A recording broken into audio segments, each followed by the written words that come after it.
أعوذ بالله من الشيطان الرجيم. بسم الله الرحمن الرحيم. تلك الرسل فضلنا بعضهم على بعض، منهم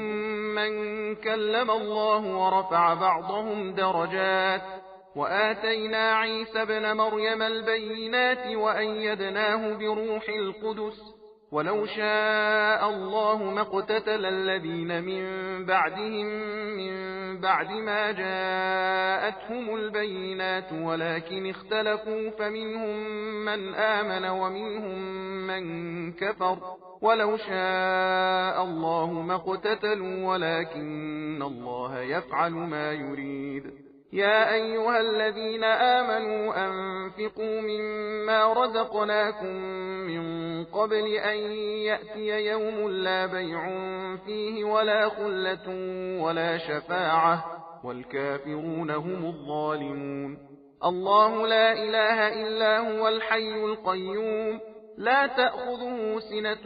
ولا نوم، له ما في السماوات وما في الأرض. من ذا الذي يشفع عنده إلا بإذنه، يعلم ما بين أيديهم وما خلفهم، ولا يحيطون بشيء من علمه إلا بما شاء، وسع كرسيه السماوات والأرض، ولا يؤوده حفظهما وهو العلي العظيم. لا إكراه في الدين، قد تبين الرشد من الغي، فمن يكفر بالطاغوت ويؤمن بالله فقد استمسك بالعروة الوثقى لا انفصام لها، والله سميع عليم. الله ولي الذين آمنوا يخرجهم من الظلمات إلى النور، والذين كفروا أولياؤهم الطاغوت يخرجونهم من النور إلى الظلمات، أولئك أصحاب النار هم فيها خالدون. ألم تر إلى الذي حاج إبراهيم في ربه أن آتاه الله الملك، إذ قال إبراهيم ربي الذي يحيي ويميت قال أنا أحيي وأميت، قال إبراهيم فإن الله يأتي بالشمس من المشرق فأت بها من المغرب، فبهت الذي كفر، والله لا يهدي القوم الظالمين. أو كالذي مر على قرية وهي خاوية على عروشها قال أنى يحيي هذه الله بعد موتها، فأماته الله 100 عام ثم بعثه، قال كم لبثت؟ قال لبثت يوما أو بعض يوم، قال بل لبثت 100 عام فانظر إلى طعامك وشرابك لم يتسنه، وانظر إلى حمارك ولنجعلك آية للناس، وانظر إلى العظام كيف ننشزها ثم نكسوها لحما، فلما تبين له قال أعلم أن الله على كل شيء قدير. وإذ قال إبراهيم رب أرني كيف تحيي الموتى قال أولم تؤمن قال بلى ولكن ليطمئن قلبي، قال فخذ 4 من الطير فصرهن إليك ثم اجعل على كل جبل منهن جزءا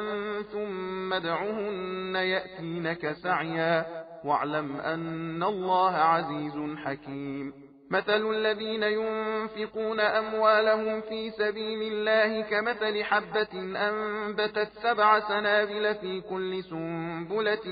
100 حبة، والله يضاعف لمن يشاء، والله واسع عليم. الذين ينفقون أموالهم في سبيل الله ثم لا يتبعون ما أنفقوا منا ولا أذى لهم أجرهم عند ربهم ولا خوف عليهم ولا هم يحزنون. قول معروف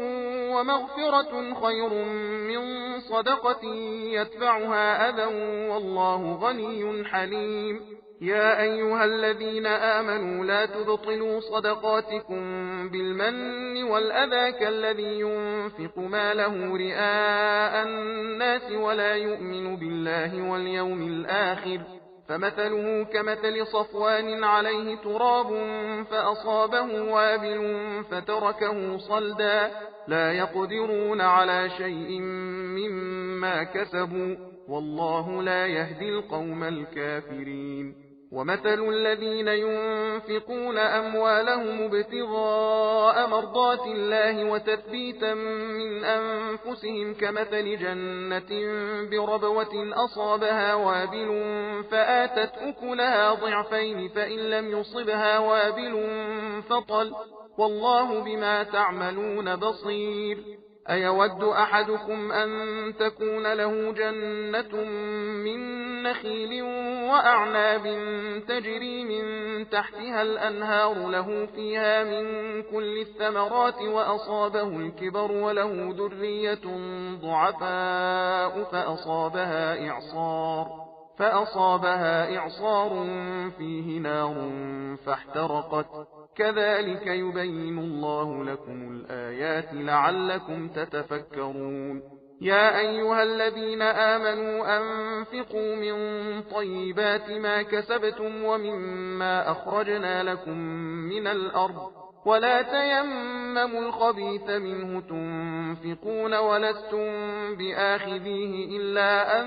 تغمضوا فيه واعلموا أن الله غني حميد. الشيطان يعدكم الفقر ويأمركم بالفحشاء والله يعدكم مغفرة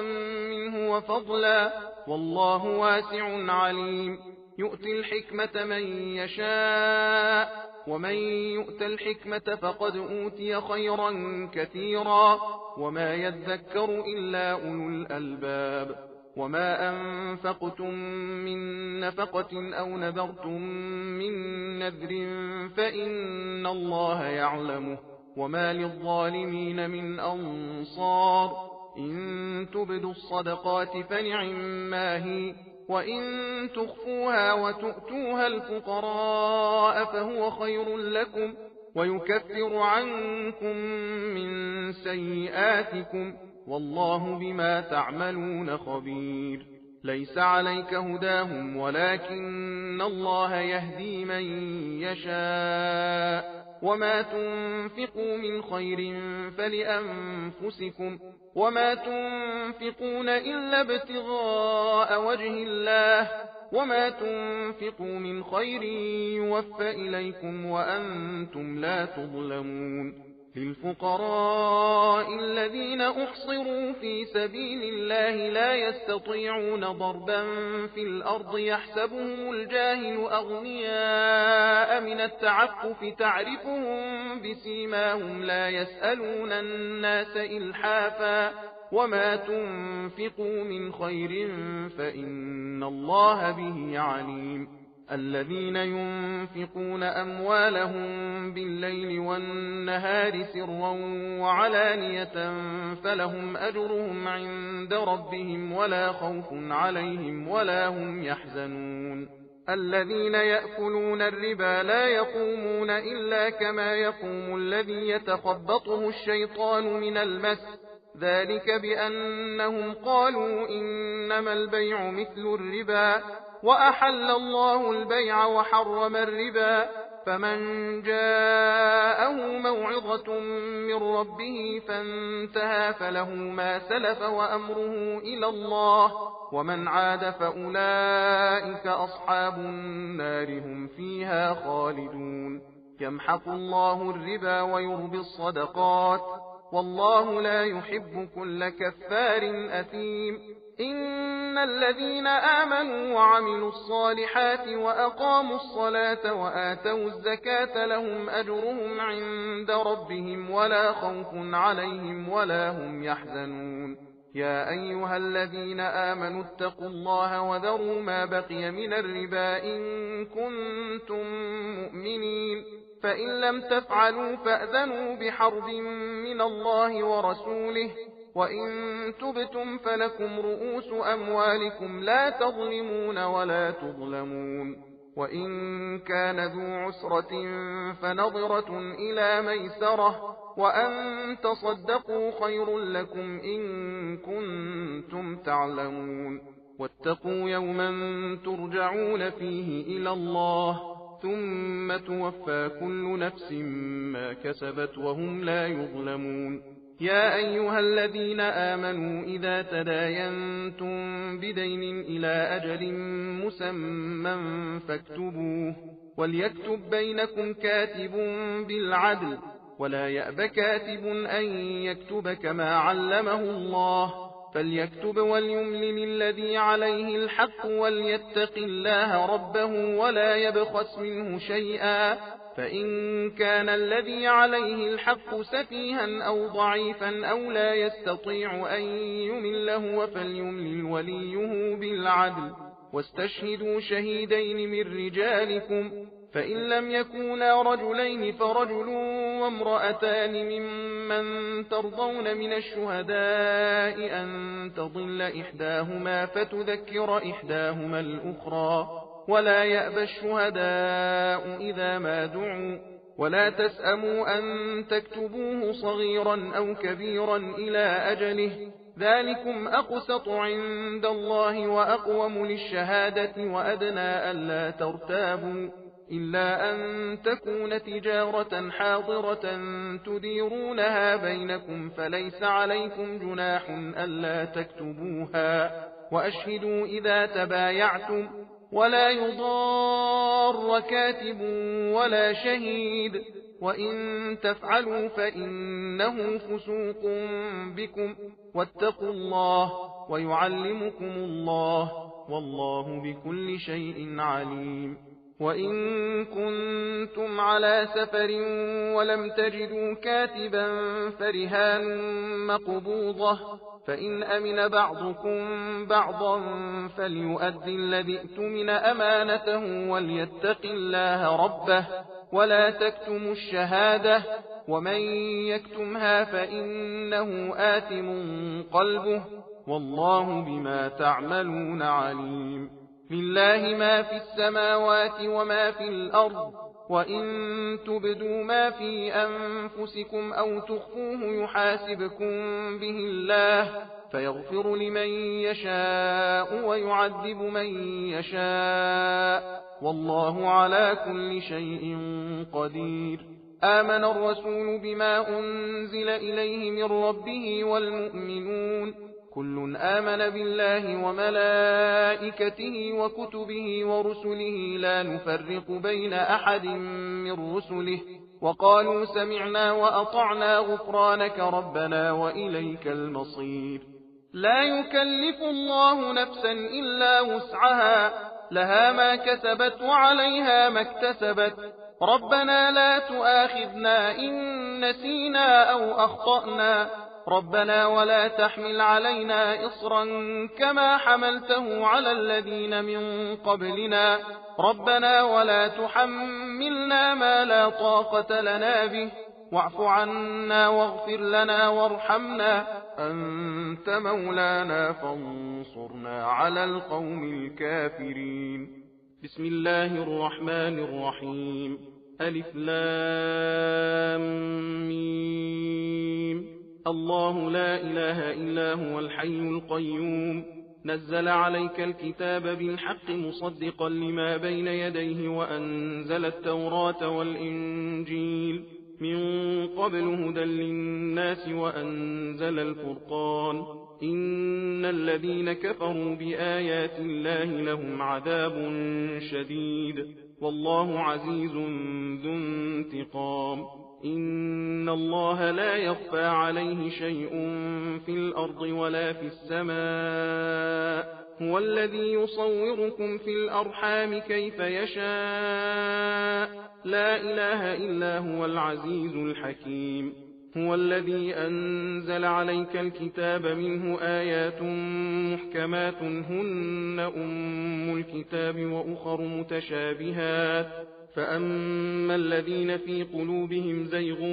فيتبعون ما تشابه منه ابتغاء الفتنة وابتغاء تأويله وما يعلم تأويله إلا الله والراسخون في العلم يقولون آمنا به كل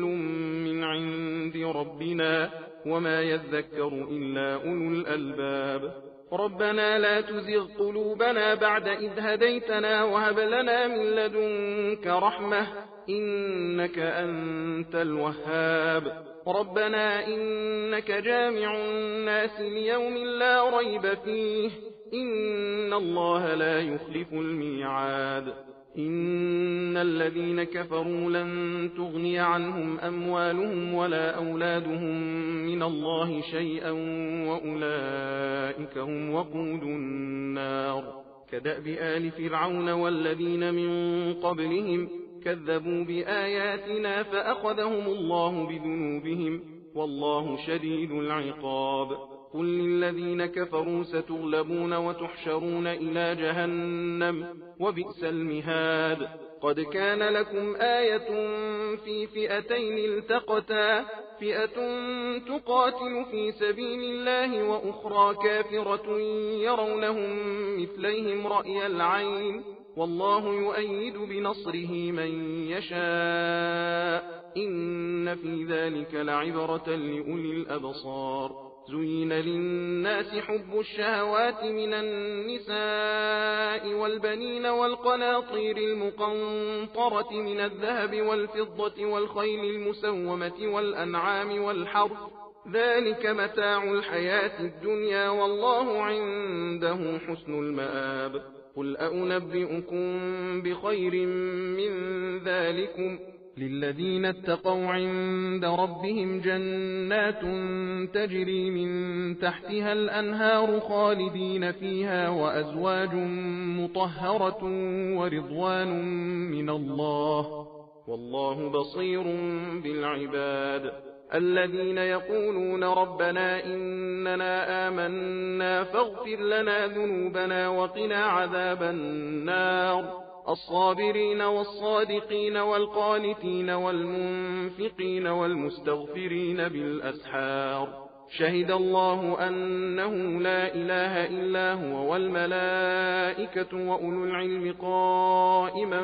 بالقسط لا إله إلا هو العزيز الحكيم إن الدين عند الله الإسلام وما اختلف الذين أوتوا الكتاب إلا من بعد ما جاءهم العلم بغيا بينهم ومن يكفر بآيات الله فإن الله سريع الحساب فإن حاجوك فقل أسلمت وجهي لله ومن اتبعن وقل للذين أوتوا الكتاب والأميين أأسلمتم فإن أسلموا فقد اهتدوا وإن تولوا فإنما عليك البلاغ والله بصير بالعباد إن الذين يكفرون بآيات الله ويقتلون النبيين بغير حق ويقتلون الذين يأمرون بالقسط من الناس فبشرهم بعذاب أليم أولئك الذين حبطت أعمالهم في الدنيا والآخرة وما لهم من ناصرين ألم تر إلى الذين أوتوا نصيبا من الكتاب يدعون إلى كتاب الله ليحكم بينهم ثم يتولى فريق منهم وهم معرضون ذلك بأنهم قالوا لن تمسنا النار إلا أياما معدودات وغرهم في دينهم ما كانوا يفترون فكيف إذا جمعناهم ليوم لا ريب فيه ووفيت كل نفس ما كسبت وهم لا يظلمون قل اللهم مالك الملك تؤتي الملك من تشاء وتنزع الملك ممن تشاء وتعز من تشاء وتذل من تشاء بيدك الخير إنك على كل شيء قدير تولج الليل في النهار وتولج النهار في الليل وتخرج الحي من الميت وتخرج الميت من الحي وترزق من تشاء بغير حساب لا يتخذ المؤمنون الكافرين أولياء من دون المؤمنين ومن يفعل ذلك فليس من الله في شيء إلا أن تتقوا منهم تقاه ويحذركم الله نفسه وإلى الله المصير. قل إن تخفوا ما في صدوركم أو تبدوه يعلمه الله ويعلم ما في السماوات وما في الأرض والله على كل شيء قدير. يوم تجد كل نفس ما عملت من خير محضرا وما عملت من سوء تود لو أن بينها وبينه أمدا بعيدا ويحذركم الله نفسه والله رؤوف بالعباد. قل إن كنتم تحبون الله فاتبعوني يحببكم الله ويغفر لكم ذنوبكم والله غفور رحيم. قل أطيعوا الله والرسول فإن تولوا فإن الله لا يحب الكافرين. إن الله اصطفى آدم ونوحا وآل إبراهيم وآل عمران على العالمين ذرية بعضها من بعض والله سميع عليم. إذ قالت امرأة عمران رب إني نذرت لك ما في بطني محررا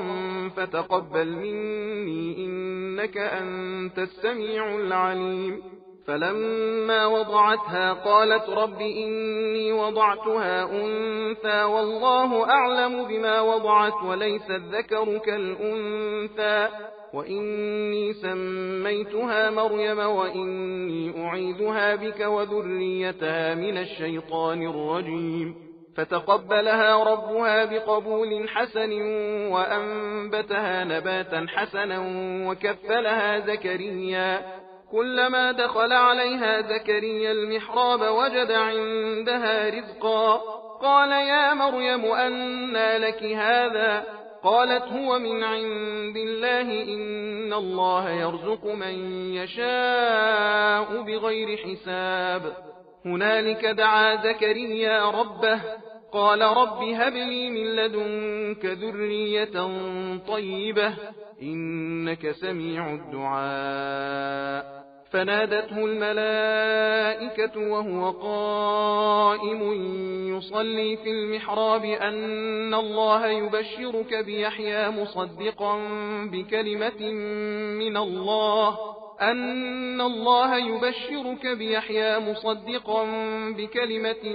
من الله وسيدا وحصورا ونبيا من الصالحين. قال رب أنى يكون لي غلام وقد بلغني الكبر وامرأتي عاقر؟ قال كذلك الله يفعل ما يشاء. قال رب اجعل لي آية. قال آيتك ألا تكلم الناس 3 أيام إلا رمزا واذكر ربك كثيرا وسبح بالعشي والإبكار. وإذ قالت الملائكة يا مريم إن الله اصطفاك وطهرك واصطفاك على نساء العالمين. يا مريم اقنتي لربك واسجدي واركعي مع الراكعين. ذلك من أنباء الغيب نوحيه إليك وما كنت لديهم إذ يلقون أقلامهم أيهم يكفل مريم وما كنت لديهم إذ يختصمون. إذ قالت الملائكة يا مريم إن الله يبشرك بكلمة منه اسمه المسيح عيسى ابن مريم وجيها في الدنيا والآخرة ومن المقربين ويكلم الناس في المهد وكهلا ومن الصالحين. قالت رب أنى يكون لي ولد ولم يمسسني بشر؟ قال كذلك الله يخلق ما يشاء إذا قضى أمرا فإنما يقول له كن فيكون. ويعلمه الكتاب والحكمة والتوراة والإنجيل ورسولا إلى بني إسرائيل أني قد جئتكم بآية من ربكم أني أخلق لكم من الطين كهيئة الطير فأنفخ فيه فيكون طيرا بإذن الله وأبرئ الأكمه والأبرص وأحيي الموتى بإذن الله وأنبئكم بما تأكلون وما تدخرون في بيوتكم إن في ذلك لآية لكم إن كنتم مؤمنين ومصدقا لما بين يدي من التوراة ولأحل لكم بعض الذي حرم عليكم وجئتكم بآية من ربكم فاتقوا الله وأطيعون إن الله ربي وربكم فاعبدوه هذا صراط مستقيم فلما أحس عيسى منهم الكفر قال من أنصاري إلى الله قال الحواريون نحن أنصار الله آمنا بالله واشهد بأننا مسلمون ربنا آمنا بما أنزلت واتبعنا الرسول فاكتبنا مع الشاهدين ومكروا ومكر الله والله خير الماكرين إذ قال الله يا عيسى إني متوفيك ورافعك إلي ومطهرك من الذين كفروا وجاعل الذين اتبعوك فوق الذين كفروا إلى يوم القيامة ثم إلي مرجعكم فأحكم بينكم فيما كنتم فيه تختلفون فأما الذين كفروا فأعذبهم عذابا شديدا في الدنيا والآخرة وما لهم من ناصرين وأما الذين آمنوا وعملوا الصالحات فيوفيهم أجورهم والله لا يحب الظالمين ذلك نتلوه عليك من الآيات والذكر الحكيم إن مثل عيسى عند الله كمثل آدم خلقه من تراب ثم قال له كن فيكون الحق من ربك فلا تكن من الممترين فمن حاجك فيه من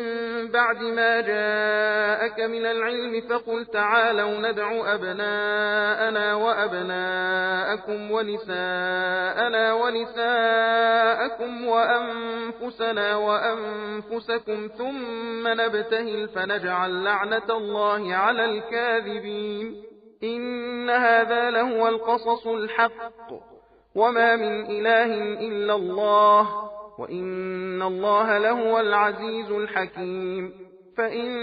تولوا فإن الله عليم بالمفسدين قل يا أهل الكتاب تعالوا إلى كلمة سواء بيننا وبينكم ألا نعبد إلا الله ولا نشرك به شيئا ولا يتخذ بعضنا بعضا أربابا من دون الله فإن تولوا فقولوا اشهدوا بأننا مسلمون يا أهل الكتاب لم تحاجون في إبراهيم وما أنزلت التوراة والإنجيل إلا من بعده أفلا تعقلون ها أنتم هؤلاء حاججتم فيما لكم به علم فلم تحاجون فيما ليس لكم به علم والله يعلم وأنتم لا تعلمون ما كان إبراهيم يهوديا ولا نصرانيا ولكن كان حنيفا مسلما وما كان من المشركين إن أولى الناس بإبراهيم للذين اتبعوه وهذا النبي والذين آمنوا والله ولي المؤمنين ودت طائفة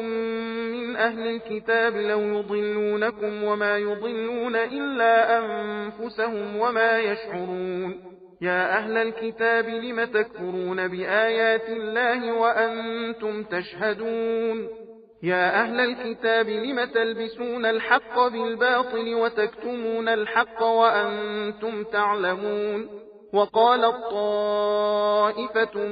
من أهل الكتاب آمنوا بالذي أنزل على الذين آمنوا وجه النهار واكفروا آخره لعلهم يرجعون ولا تؤمنوا إلا لمن تبع دينكم قل إن الهدى هدى الله أن يؤتى أحد مثل ما أوتيتم أو يحاجوكم عند ربكم قل إن الفضل بيد الله يؤتيه من يشاء والله واسع عليم يختص برحمته من يشاء والله ذو الفضل العظيم ومن أهل الكتاب من إن تأمنه بقنطار يؤديه إليك ومنهم من إن تأمنه بدينار لا يؤديه إليك إلا ما دمت عليه قائما ذلك بأنهم قالوا ليس علينا في الأميين سبيل ويقولون على الله الكذب وهم يعلمون فلا من أوفى بعهده واتقى فإن الله يحب المتقين إن الذين يشترون بعهد الله وأيمانهم ثمنا قليلا أولئك لا خلاق لهم في الآخرة ولا يكلمهم الله ولا ينظر إليهم يوم القيامة ولا يزكيهم ولهم عذاب أليم وإن منهم لفريقا يلوون ألسنتهم بالكتاب لتحسبوه من الكتاب وما هو من الكتاب ويقولون هو من عند الله وما هو من عند الله ويقولون على الله الكذب وهم يعلمون ما كان لبشر أن يؤتيه الله الكتاب والحكم والنبوة ثم يقول للناس كونوا عبادا لي من دون الله ولكن كونوا ربانيين بما كنتم تعلمون الكتاب وبما كنتم تدرسون ولا يأمركم أن تتخذوا الملائكة والنبيين أربابا أيأمركم بالكفر بعد إذ أنتم مسلمون وإذ أخذ الله ميثاق النبيين لما آتيتكم من كتاب وحكمة ثم جاءكم رسول مصدق لما معكم لتؤمنن به ولتنصرنه قال أأقررتم وأخذتم على ذلكم إصري قالوا أقررنا قال فاشهدوا وأنا معكم من الشاهدين فمن تولى بعد ذلك فأولئك هم الفاسقون أفغير دين الله يبغون وله أسلم من في السماوات والأرض طوعا وكرها وإليه يرجعون قل آمنا بالله وما أنزل علينا وما أنزل على إبراهيم وإسماعيل وإسحاق ويعقوب والأسباط وما أوتي موسى وعيسى والنبيون من ربهم لا نفرق بين أحد منهم ونحن له مسلمون ومن يبتغ غير الإسلام دينا فلن يقبل منه وهو في الآخرة من الخاسرين كيف يهدي الله قوما كفروا بعد إيمانهم وشهدوا أن الرسول حق وجاءهم البينات والله لا يهدي القوم الظالمين أولئك جزاؤهم أن عليهم لعنة الله والملائكة والناس أجمعين خالدين فيها لا يخفف عنهم العذاب ولا هم ينظرون إلا الذين تابوا من بعد ذلك وأصلحوا فإن الله غفور رحيم إن الذين كفروا بعد إيمانهم ثم ازدادوا كفرا لن تقبل توبتهم وأولئك هم الضالون إن الذين كفروا وماتوا وهم كفار فلن يقبل من أحدهم ملء الأرض ذهبا ولو افتدى به أولئك لهم عذاب أليم وما لهم من